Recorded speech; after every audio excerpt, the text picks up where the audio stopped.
What is going on? Good afternoon, everybody. Digital Adel back with some more Hoops profile content for you.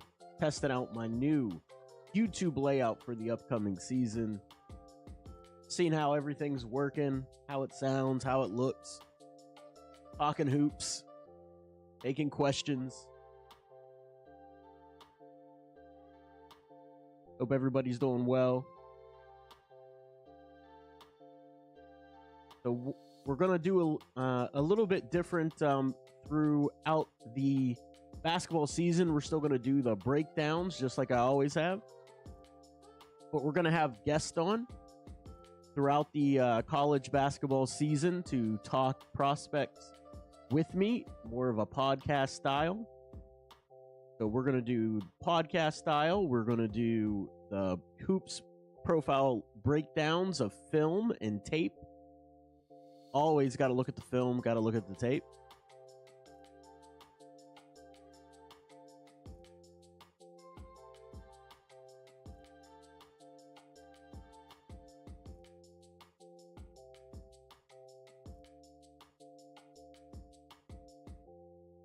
Stream, I'm going to have to fix that afterwards. I'm on probably about a 2-second delay. So whenever we have guests on, they'll appear in that top left-hand corner. And then if we get subscribers during the stream, so our latest subscriber, Shioban Anderson, really appreciate you.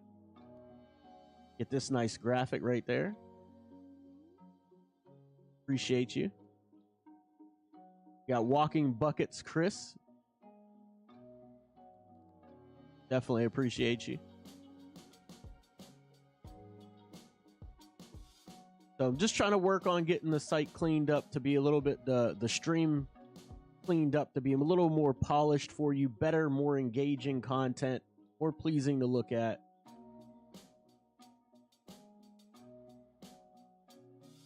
Like I said, get more guests on. That's definitely one of my goals, is to have more people on so that I can try to bring the best content to you that I can.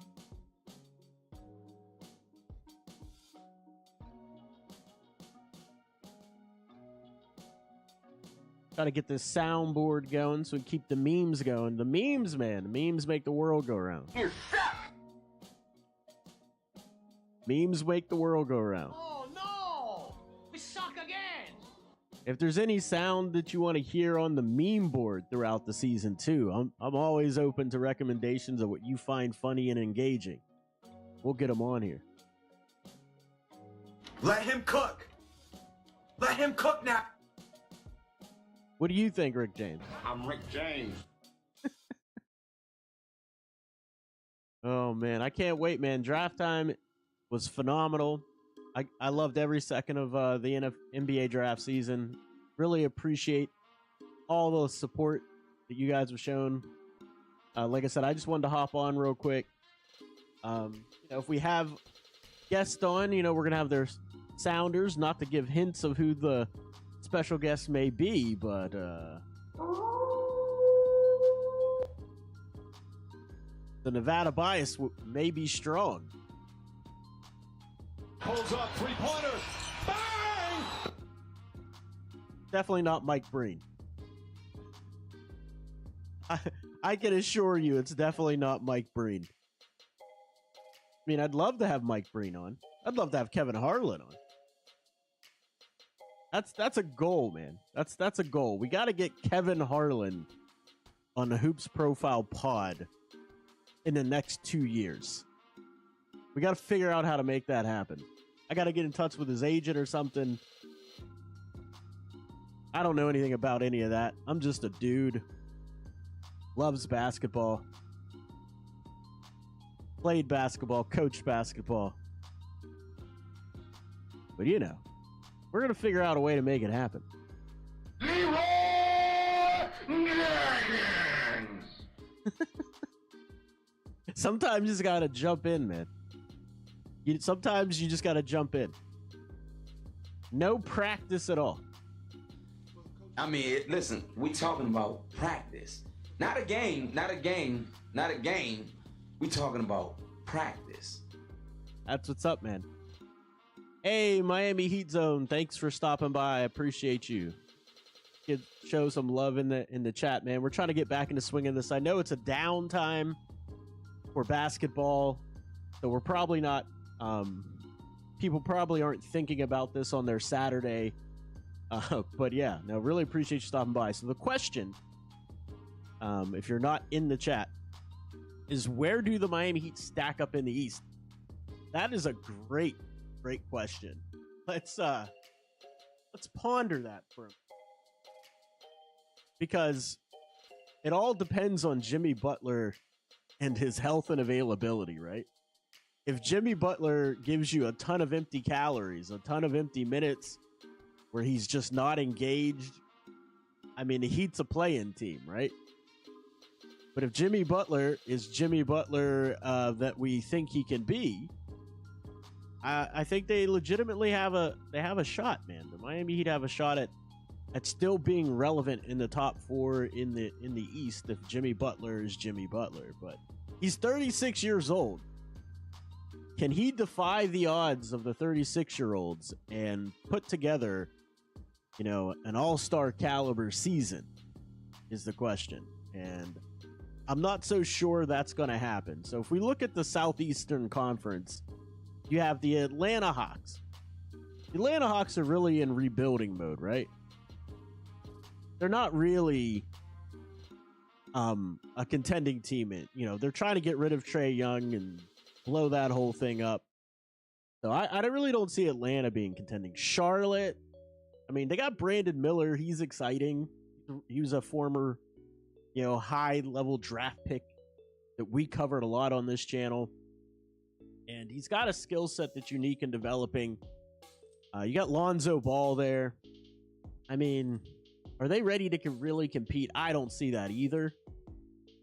Washington, the Jordan Poole led, dare I say led, Washington Wizards. I mean, they got some young talent coming in from the NBA draft, but are they going to compete? Not really. Orlando. Orlando's a young team that has all the guards, every point guard that you could want. They have all the guards. Are they going to be able to put it together and run away with Southeastern Conference? If Miami Heat, like I said, if the Miami Heat reach their full potential and Jimmy Butler has his availability, I don't see it being insurmountable to, compete with Orlando. So, Chicago rebuilding, Cleveland, they're good, but how healthy is Mitchell going to stay? Who knows? Detroit in the tank. Indiana's good. Milwaukee's good. Boston's good. New York is good. Philly, will they ever be healthy? They're good, but will Embiid ever stay healthy? Who knows? So I think the Miami Heat have a chance to be competitive and, not just be a play-in team. Now, the question is, here's the bigger question that I have for you. Will the Miami Heat make a big splash by the trade deadline and acquire another superstar, all-star caliber player such as Brandon Ingram, Damian Lillard, blah, blah, blah, blah, blah, blah? That's the real question that I have for y'all. I don't think or foresee that being the case, but you never know. Because right now, they're just running it back harder. But yeah, man, let me know what you think of the new layout. Don't forget to vote on the poll because I'm trying to just gauge some interest. I got rid of the big screen cover for my microphone so that my face could be more accessible to the audience. I'm trying to make it more engaging for y'all. I know how important it is for you guys to see my face.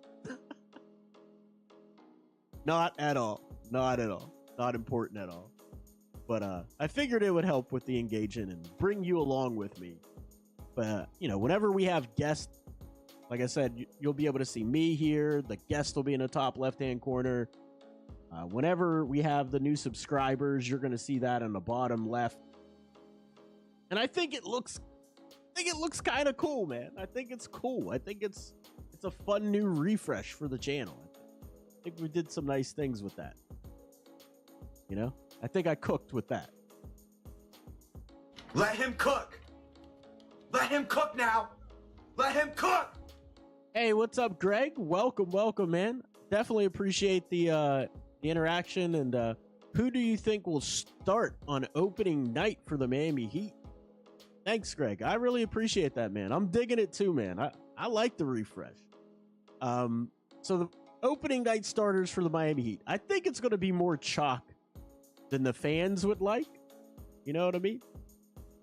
I think that you're going to see the Jason Terry. Whoops. Terry Rozier. You're going to see the Terry Rozier out there. You're going to see the Tyler Hero, the Jimmy Butler. You're going to see Nico, and you're going to see Bam. That's who I think the starting five is going to be. Because this literally is run it back harder season for the Miami Heat, right? That's really what it is. But here's what I'm really excited about. Not to distract, and bring the negativity into it, but Jaime Jaquez Jr. is going to be a bright spot. He really is, just like he was last year. He's going to take another leap, in my opinion. Now that he's had a full Heat off season, to be able to be in Heat shape coming into training camp. I mean, again, just the fact that as a rookie, with all the time that he spent on the floor, he only turned the ball over 1.5 times per game. I mean, let's see. I hope he is so good that he has to start. Oh, you're cooking, Greg. You're cooking, man. I'm telling you that. I agree. I hope. But here's the question I'll pose back to you, Greg. And if you want to come on and talk about it, I'll be more than happy to invite you up onto the pod on the live stream if you want to chat this out, because I have a question back for you. You could probably already guess what that question will be.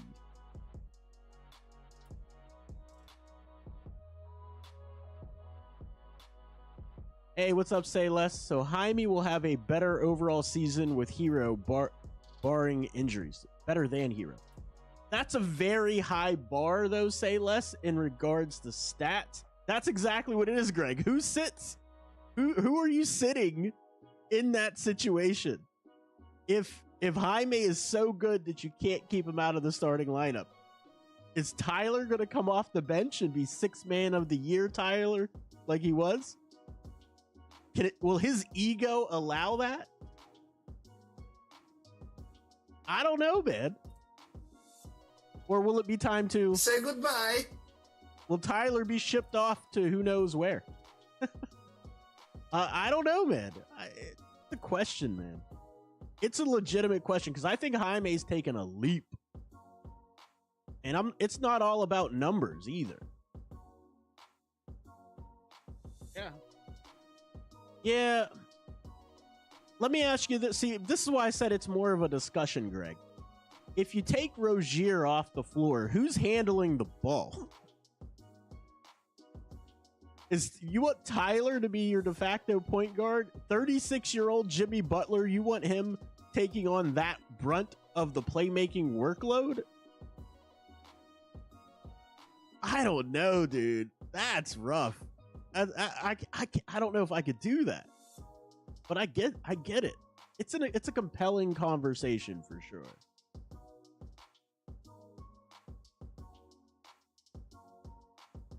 Rozier injury will be the excuse they use to bench him. Yeah, and that's the thing people don't understand, Greg, is that what happens with Miami is that they don't get enough playmaking and paint touches to facilitate and make things easier for everybody else. The one thing Jason Terry does extremely well is break people down off the dribble. He can get in the lane and he can facilitate. And I think you're going to see a much better version of him facilitating this upcoming season. Not Jason Terry, Terry Rozier. Say less why. It's in my brain, man. Jason Terry's in my brain. I don't know why. You got me, man. You got me. You got me. I know. Terry Rozier. I got to say it 3 times to make it stick. Terry Rozier. You blew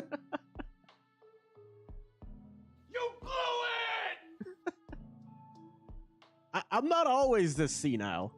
Just on Saturdays. Yeah, but Terry Rozier, man, he's going to be able to get in the paint. He's going to be able to create more if he's healthy.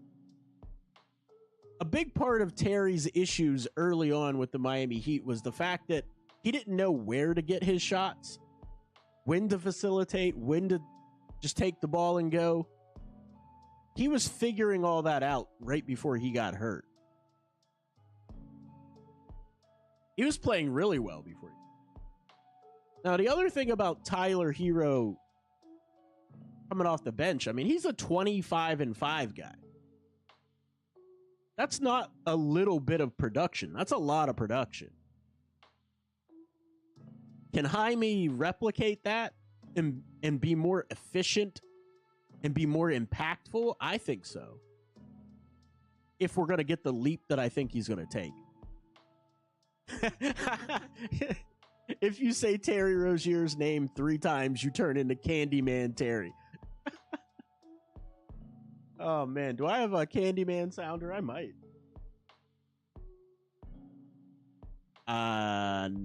No Candyman sounder. Too old, man. Too old for the soundboard. It's like, you know, the new Beetlejuice is coming out. If you say his name, he'll appear.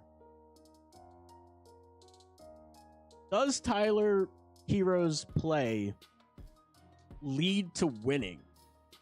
That's an excellent question also. Let me ask you this. To answer your question, how was the Heat's record when Tyler was the leading man when Jimmy was out? The answer is no. In the playoffs, when Jimmy was out and Tyler was the leading man, he had one good game. And then the answer is no. He just doesn't, he's not physical enough to be able to, you know, put the rim pressure necessary. And he doesn't make quality decisions consistently enough for him to be the leading guy. I mean, his handle's better, though, Miami Heat zone. His handle's better. I mean, his handle isn't bad. I mean, he's a good young player, but he's a 3. He's a number 3 on your team. He's not your second best player. He's a 3.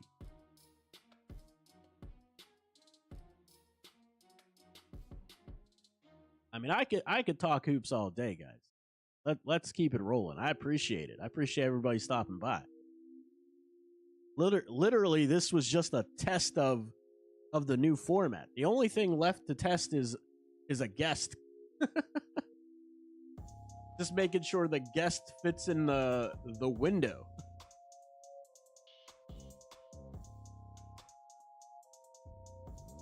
Music's playing, so the music's at a good level, so that's check. My mic volume's at a good level, so that's check. Camera's working. Background is working. Looks good. The subscriber button is working.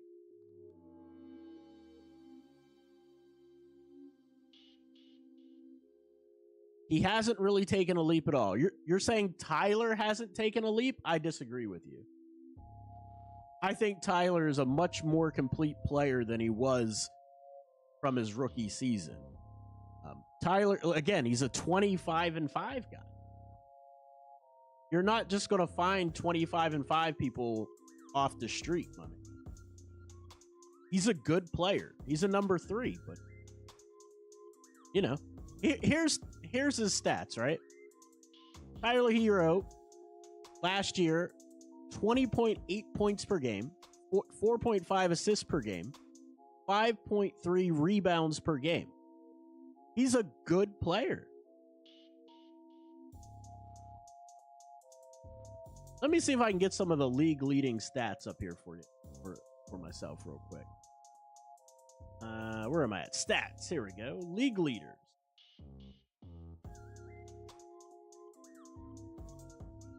All right. So league leaders.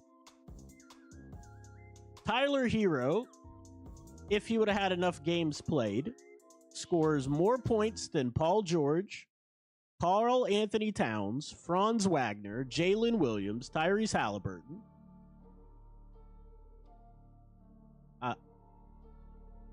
Where was I? I lost my spot. I lost my train of thought. There we go.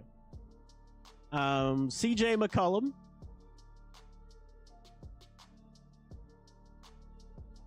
Bradley Beal, Darius Garland, Chet Holmgren. You know what I mean?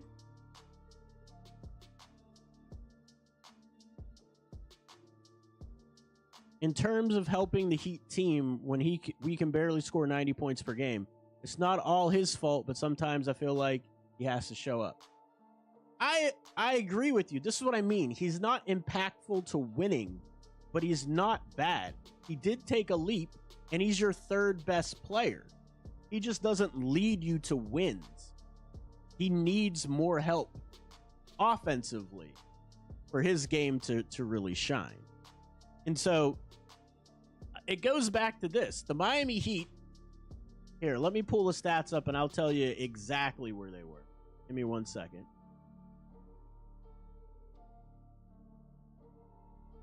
That's home page. There we go. And then, how do I do this? How do I sort by team? Team stats. Traditional stats. All right. So here we go. The Miami Heat were... Jesus. They were 15th in the league in overall scoring per game, right? In terms of three-pointers made, they were 9th. Three-pointers attempted, they were 3rd. Three-point percentage, they were 12th. Free throws percentage, they were 6th. Free throws attempted per game, they were 16th. So that's not the problem. The problem isn't three-point shooting, which Tyler can do. The issue is their scoring in the paint. Oh, this is playoffs. God darn it. Hold on. I gave you the wrong stats. I knew they were lower than that. My bad. They're definitely lower than that. So the Miami Heat were 26th in the NBA in scoring, total points per game. They were 26th. And then three-point makes, they were 19th. 3 points attempted, they were, where are they? 18th. 3-point percentage, they were 12th. The issue is field goals. Their actual field goals made. They were 28th in the league in field goals made.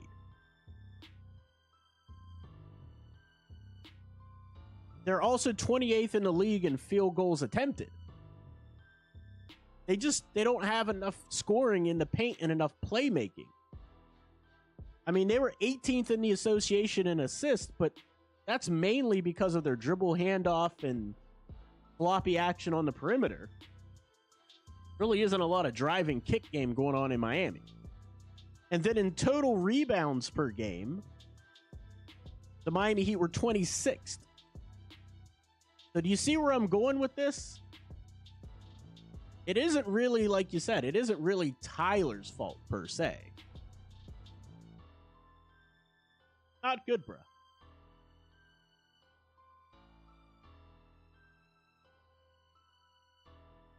Refresh the screen real quick. There we go.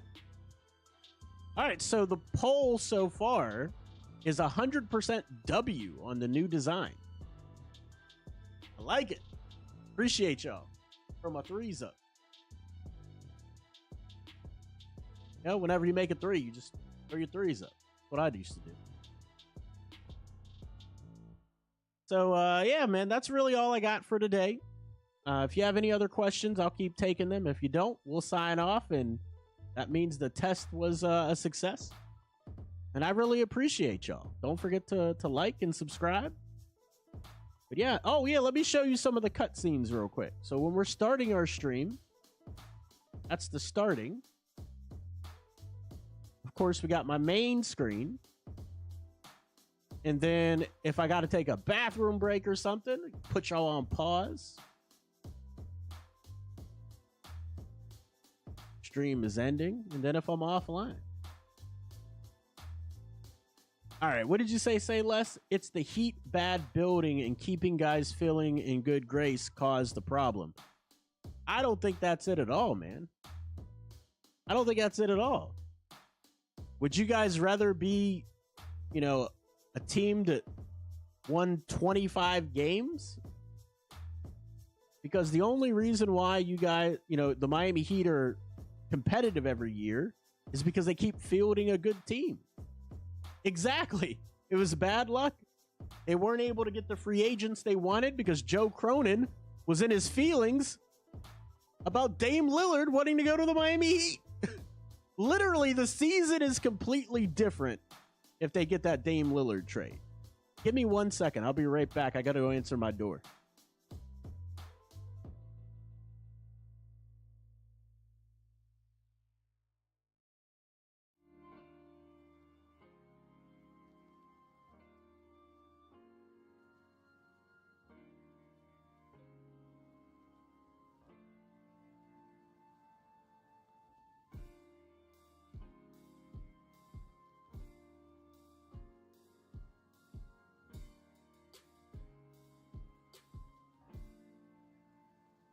All right, I have returned.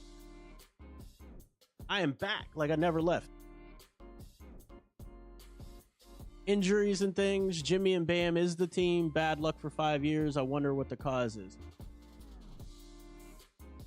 So bad luck for five years. You think 2 NBA Finals appearances is bad luck in 5 years?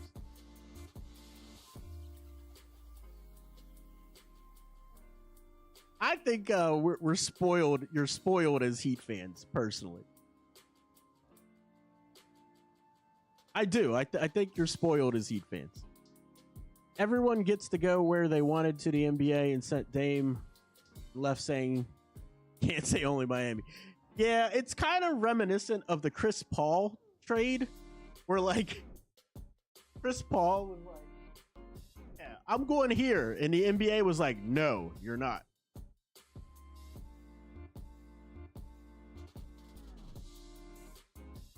Man, I was running over my headset cord.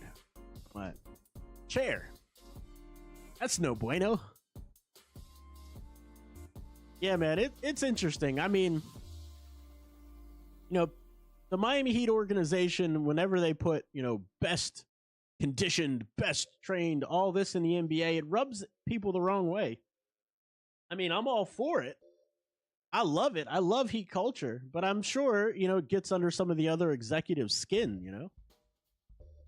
And sometimes they just don't want to do business. They just walk away. They Mr. Krabs away.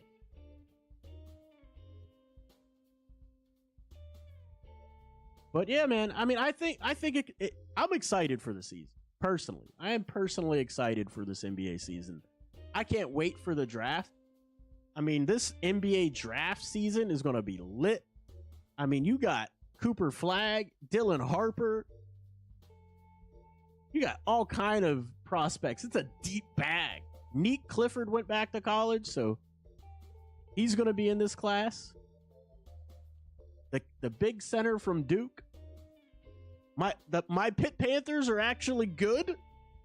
How in the world are they good in the ACC? Shocking.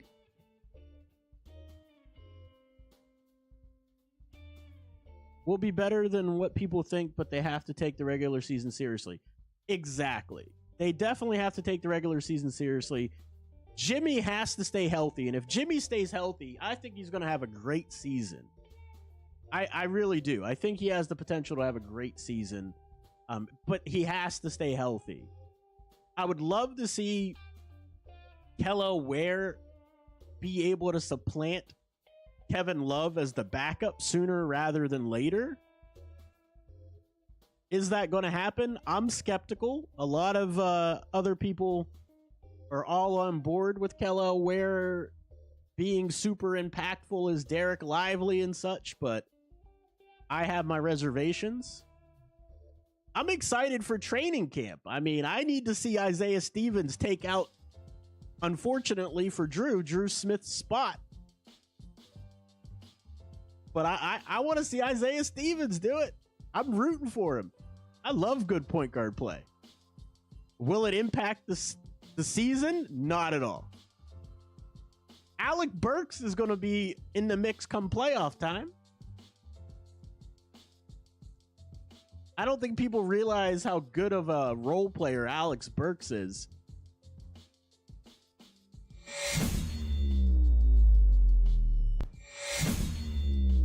He's good, man. He's going to be impactful. Playoffs? We'll talk about playoffs? You kidding me? Playoffs? But that's what it's all about around here. Will the Heat make the playoffs, and what will they do in the playoffs? That is the... I'm going to get off here. I'm going to go watch Arch Manning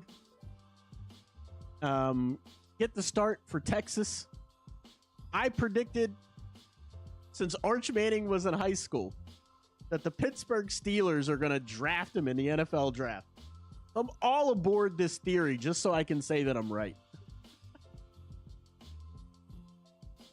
The reason it don't look serious because you keep signing guys off the street who is one-dimensional.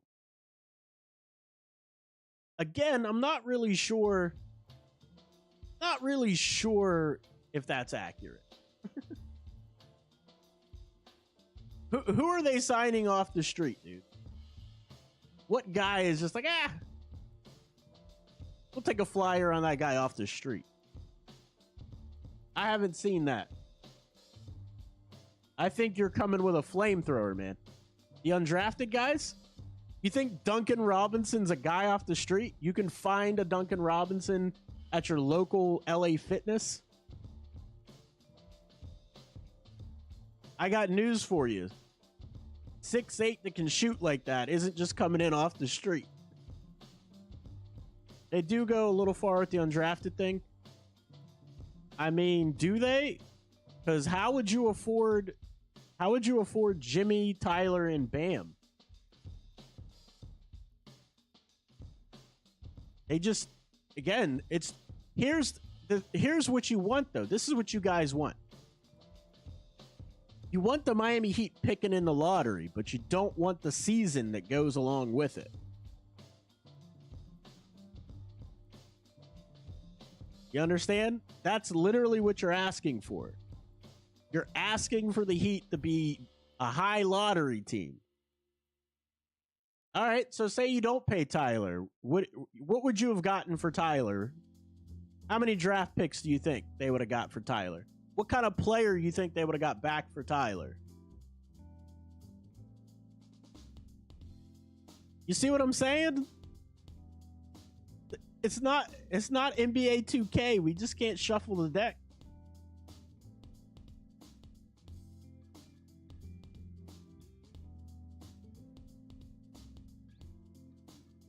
Maybe one pick, maybe, right? Maybe a Tobias Harris.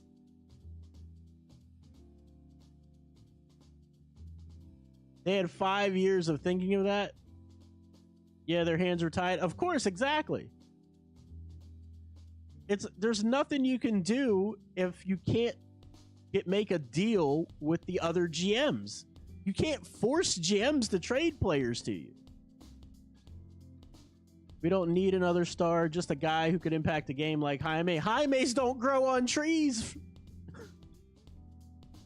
You don't just find other Jaimes.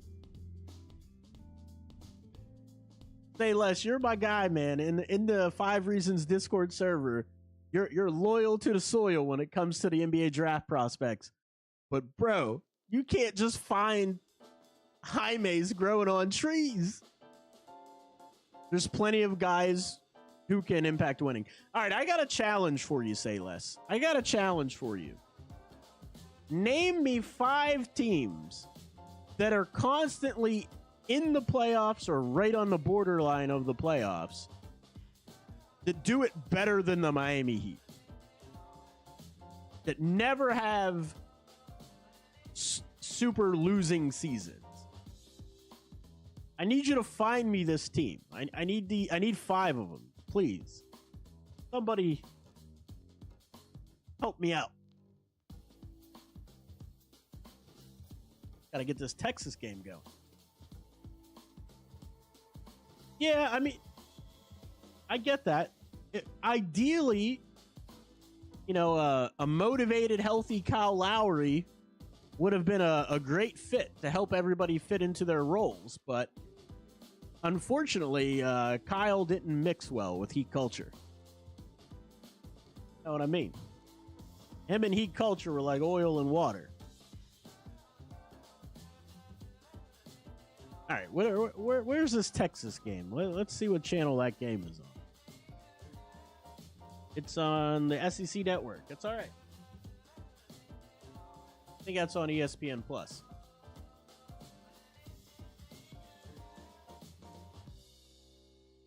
Jaime was a steal of the draft. Jaime really was steal of the draft, man. Nobody knew he wouldn't fit well. Dude, that's revisionist history. Everybody was excited when Kyle was coming. I don't buy that for a second. Kyle didn't work out because Jimmy never held him accountable. If you need another player to hold you accountable, you're the problem, not the other player.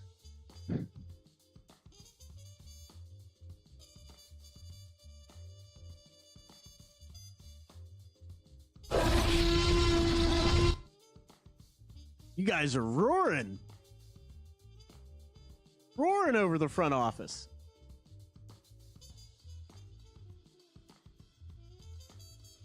I mean, Miami literally has a history of guys with attitude problems making it work well. They literally have a history of it.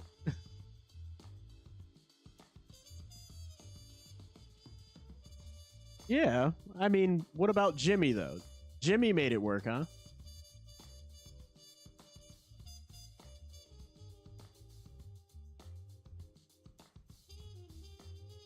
They said the same thing about Alonzo Mourning back in the day. Antoine Walker when they got here. The Heat are notorious for taking players that have attitudes and they fit to the system and they buy in. Just didn't work with Kyle. As you can see, it didn't work for Hassan.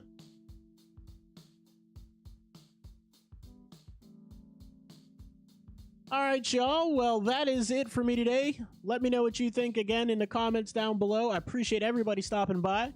I'm going to check out this Texas game. Don't forget to like and subscribe, and I'll see you next time. Adios.